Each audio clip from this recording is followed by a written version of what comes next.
AP వ్యాప్తంగా parent teacher meeting జరుగుతోంది. అన్ని ప్రభుత్వ, ప్రైవేట్ స్కూళ్లు, కాలేజెస్లో ఈ కార్యక్రమం నిర్వహిస్తోంది ప్రభుత్వం. శ్రీ సత్యసాయి జిల్లా కొత్త చెరువు జూనియర్ కాలేజ్లో నిర్వహించే మీటింగ్కు సీఎం చంద్రబాబు, మంత్రి లోకేష్ కాసేపట్లో హాజరవుతారు. సుమారు 75 లక్షల మంది విద్యార్థులు, 3 లక్షలకు పైగా టీచర్లు, 1,50,00,000 మంది తల్లిదండ్రులతో parent teacher meeting Guinness record దిశగా జరగనుంది. పాజిటివ్ పేరెంటింగ్, స్కూళ్లలో మౌలిక సదుపాయాలు, విద్యార్థుల ప్రోగ్రెస్ పై ప్రధానంగా చర్చిస్తారు.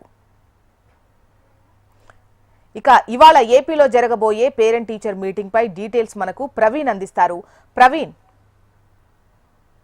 మరి కొద్దిసేపటి క్రితమే ముఖ్యమంత్రి చంద్రబాబు నాయుడు పుట్టపర్తి విమానాశ్రయానికి చేరుకున్నారు. మరికొద్దిసేపట్లో ఆయన కొత్త చెరువు జూనియర్ కళాశాల ప్రాంగణానికి రాబోతున్నారు. ఇప్పుడే కాన్వాయ్ కూడా స్టార్ట్ అయినట్లు మనకు తెలుస్తుంది. అయితే ఇప్పటికే మంత్రి నారా లోకేష్ ఇక్కడికి చేరుకున్నారు. ఈ రోజు జరిగేదైతే ఈ మహా తల్లిదండ్రుల టీచర్స్ మీటింగ్ ఏదైతే ఉందో దాంట్లో ఆయన ఇంటరాక్ట్ అయ్యే అవకాశం ఉంది. ముందుగా జూనియర్ కళాశాలలో ఏర్పాటు చేసినటువంటి మీటింగ్ లో ఆయన పాల్గొంటారు. తర్వాత తల్లికి వందనం ఏదైతే తల్లిదండ్రులకు పిల్లలతో కాళ్ళకు మొక్కే కార్యక్రమం, తల్లికి వందనం కార్యక్రమంలో కూడా పాల్గొనున్నారు.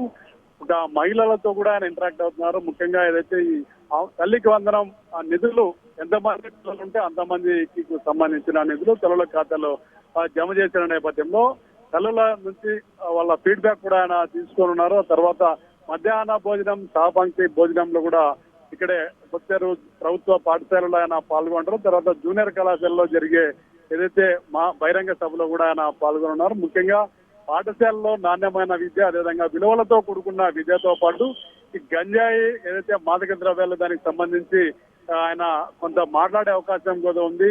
నాణ్యమైన విద్య, మంచి విద్యను అందించే విధంగా ముఖ్యమంత్రి బోధన కూడా చేసే అవకాశం ఉంది. దీనికి సంబంధించి మరికొద్ది సేపట్లో ఆయన కొత్త చెరువు జూనియర్ కళాశాలకి చేరుకున్నారు. ఆయనతో పాటు విద్యాశాఖ మంత్రి లోకేష్ కూడా ఉన్నారు.